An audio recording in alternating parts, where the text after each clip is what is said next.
लखनऊ से खबर, जहां पर वैक्सीन प्रक्रिया को लेकर के निर्देश जारी किए गए हैं। डीजीपी मुख्यालय से सभी जिलों के लिए निर्देश जारी किए गए हैं। वैक्सीन पर अफवाह फैलाने वालों पर कड़ी निगाह रहेगी। गड़बड़ी करने वालों पर कड़ी नजर रखी जाएगी। वैक्सीन सेंटर पर 24 घंटे पुलिस का कड़ा पहरा होगा। कड़ी सुरक्षा में स्टोरेज से वैक्सीन सेंटर तक पहुंचाई जाएगी। तो अगर कड़ी सुरक्षा में वैक्सीन पहुंचाई जाएगी तो फिर बनारस की कल वो खबर, ऐसी सामने तस्वीरें क्यों आई जिसमें साइकिल पर वैक्सीन पहुंचाई जा रही थी। डमी वैक्सीन जिसका टीकाकरण का ट्रायल चल रहा था। खैर, मकर संक्रांति के वक्त अब वैक्सीनेशन की प्रक्रिया शुरू की जाएगी, टीका देने की, और उससे पहले तमाम तरह के दिशा निर्देश। हमारे सहयोगी संदीप खेर फोन लाइन के जरिए से जुड़े हुए हैं। संदीप, तमाम तैयारियां मुकम्मल?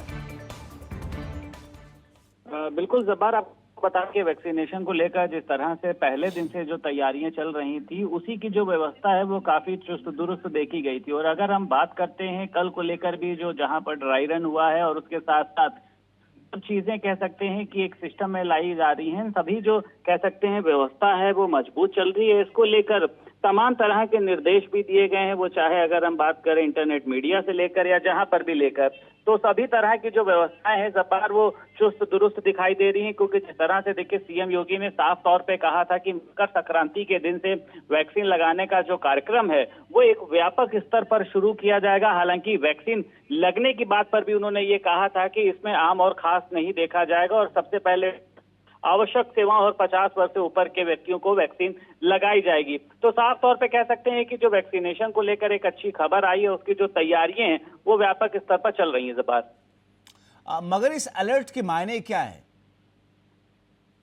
बिल्कुल जबार, देखिए आपको बता दें, ये जो अलर्ट जारी किया गया है कहीं ना कहीं पे वैक्सीन को लेकर, जो कह सकते हैं कि लोगों ने भी देखा होगा कि सोशल साइट पर कह सकते हैं कई तरह की जो भ्रामक स्थिति फैलाई जा रही है कि वैक्सीन को लाने में, वैक्सीन के ट्रांसपोर्टेशन में, या फिर बात करें वैक्सीन के भंडारण को लेकर, कह सकते हैं कि कई जगह पर अफवाहें उड़ाई जा रही हैं। लोगों को कह सकते हैं भ्रमित, कहीं ना कहीं से उनके दिल में वैक्सीन को आने से पहले ही एक डर पैदा कर दिया जा रहा है। उसको देखते हुए कह सकते हैं कि डीजीपी मुख्यालय से सभी जिलों को फैलाने का मतलब क्या उन राजनीतिक पार्टियों के लिए है जो ये कहते हैं कि ये वैक्सीन ठीक नहीं है, ये बीजेपी की वैक्सीन है, या फिर इससे भ्रमित करने की कोशिश करते हैं, उन पॉलिटिकल पार्टीज के लिए है? जाहिर सी बात है कि सभी के लिए है। देखिए, जिस तरह से पहले ही दिन से समाजवादी पार्टी के राष्ट्रीय अध्यक्ष अखिलेश यादव का बयान आया, उसके बाद कांग्रेस का बयान आया, उसके बाद कई इस तरह की बयानबाजी हुई जो कह सकते हैं कि ऐसे मोड़ पर, ऐसे समय में उनको नहीं देनी चाहिए थी जहां पर वैज्ञानिकों ने अपना अथक था। उसके बाद कह सकते हैं कि बहुत शुक्रिया संदीप इन तमाम जानकारी के लिए।